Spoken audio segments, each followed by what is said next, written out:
Salut tout le monde, j'espère que vous allez tous très bien. Aujourd'hui, une nouvelle vidéo pour vous présenter les accessoires indispensables ou pas pour une Model 3. Allez, c'est parti. Donc là, on se retrouve à l'intérieur du véhicule. Donc ça va aller très vite puisque moi, à l'intérieur de ma Tesla Model 3, je n'ai que deux accessoires que je vais vous présenter tout de suite. Donc ici, on se retrouve donc au niveau de la console centrale. Donc deux accessoires.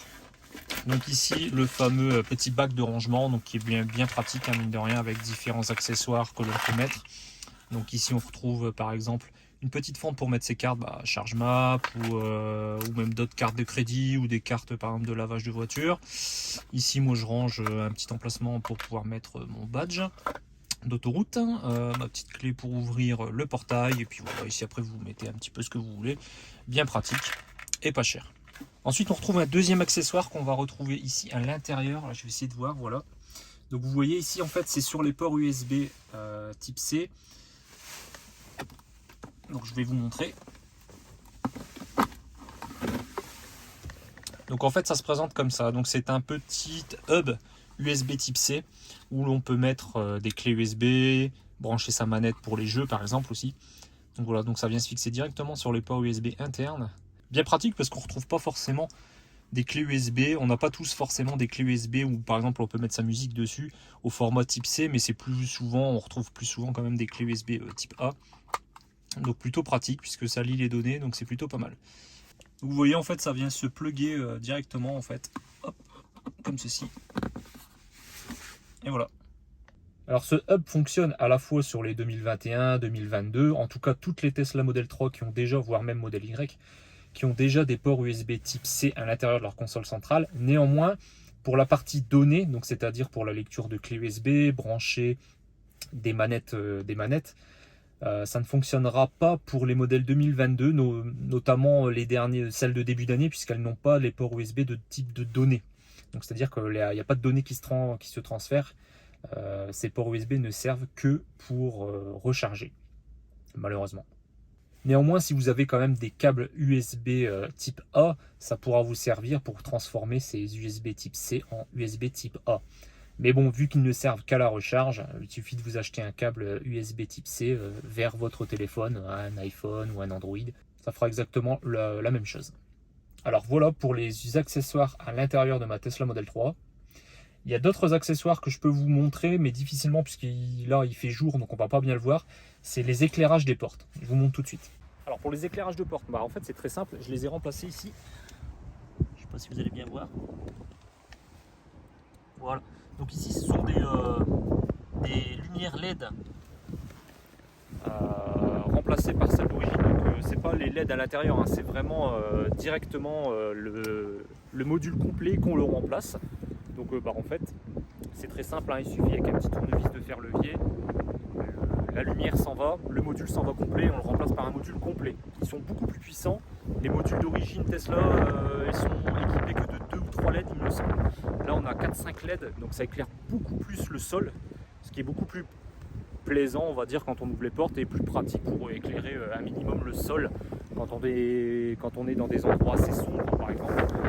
Je pense surtout à des parkings souterrains, par exemple, qui ne seraient pas éclairés. Petit correctif à propos des lumières qui étaient montrées au niveau des bas de porte. Sachez que ça fait tout le tour du véhicule, donc c'est un pack qui est vendu sur AliExpress et qu'on retrouve pour des packs de 2, de 3, de 4, de 6, de 8, etc. Donc moi j'ai pris un pack de 8 pour pouvoir faire les 4 portières, donc les 2 portes à l'avant, 2 portes à l'arrière, le coffre également, et aussi la boîte à gants. Donc ici on peut voir, vous voyez, donc j'ai fait les 2 côtés du coffre. Et on retrouve du coup aussi dans la boîte à gants une lumière également. Elles ont toutes le même format, donc c'est ça qui est bien chez Tesla, c'est qu'ils ne se prennent pas la tête, ils ne mettent pas 50 formes différentes au niveau des lumières, c'est que c'est les mêmes modules partout, donc très simple à changer. Je précise également que tous ces achats ont été faits sur AliExpress, donc vraiment pas cher pour le coup, et au niveau qualité c'est plutôt correct. Maintenant, on va partir sur la partie extérieure du véhicule. Donc vous allez voir, je vais vous présenter quelques accessoires que j'ai pu rajouter. Alors là, on part dans, on va dire, plutôt des accessoires qui ne sont pas forcément indispensables, contrairement par exemple au hub USB qui est pour moi assez pratique, dans le sens où, du moins pour le modèle 2021, on peut brancher et transformer ces USB type C en USB type A et avoir 4 emplacements d'USB, ça peut être pratique. Alors ici, comme vous pouvez le voir, premier élément que je peux vous montrer d'aspect esthétique, donc c'est le petit béquet arrière, donc noir mat. J'ai préféré garder le côté mat plutôt que le côté brillant. Pourquoi ? Tout simplement parce que la Model 3 en fait blanche, esthétiquement, elle se retrouve en fait avec principalement des touches noires. Donc les chromes ont été supprimés autour des portes, autour des fenêtres. Les poignées de porte se retrouvent noires. Donc du coup, ce que j'ai rajouté moi de mon côté, c'est ce petit béquet noir. Je trouve que ça fait une belle finition, ça finit bien l'arrière du véhicule. Bon, le carbone, ça aurait peut-être été sympa, mais je trouve pas adapté sur la blanche comme ça, sans forcément les jantes en 20 pouces. Je trouvais ça plus esthétique. Un petit béquet noir, mat. Ensuite, j'ai rajouté les logos. Alors, c'est pas des logos à proprement dit, ce sont des surlogos, je sais pas si on peut dire ça comme ça. Ça vient se rajouter en plus des logos d'origine, hein. Donc j'ai pas enlevé les logos d'origine. C'est des sortes de caches que l'on vient coller par-dessus les logos. Ce qui est plutôt pratique puisque c'est très facile du coup à installer. Donc pareil pour l'avant. Je sais pas si on va bien voir, voilà, avec le soleil. Du coup ça finit plutôt bien le véhicule, je trouve aussi. Pareil, c'est une petite touche de noir qui rappelle les contours de fenêtres noirs, les poignées de porte noires, même le bas des rétroviseurs qui est noir mat. Tout ça c'est du noir mat, les clignotants également, il n'y a plus de chrome sur les modèles 2021. Et donc du coup, je trouvais ça beaucoup plus sympa de changer ces logos qui étaient chromés de base. C'était les seules choses chromées qu'on retrouvait sur le véhicule. Et en fait, je trouvais pas forcément ça très esthétique dans le sens où si on voulait harmoniser la chose, eh bien on pouvait facilement les mettre en noir.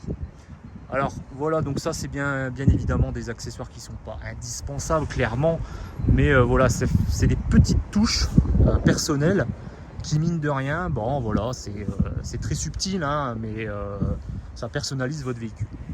Bon voilà, moi j'en ai fini avec cette vidéo, donc une petite vidéo, présentation rapide des accessoires, donc je n'ai que ça, hein, j'en ai pas beaucoup plus. Pour moi c'était largement suffisant pour personnaliser son véhicule. Des petites touches de noir, voilà, des accessoires à l'intérieur du véhicule qui pour moi sont presque indispensables, surtout le bac de rangement, parce que le bac de rangement, mine de rien, quand on regarde la console centrale, elle est assez profonde, et donc pour ranger plein de petites choses, c'est vite le foutoir si on met tout à l'intérieur comme ça. Là ça compartimente un petit peu la console centrale et le bac de rangement, et c'est beaucoup plus pratique et esthétique également. Voilà, en tout cas, j'espère que cette petite vidéo vous aura plu. N'hésitez pas à mettre un petit pouce bleu, un petit commentaire. Et puis je vous dis à bientôt. Salut tout le monde.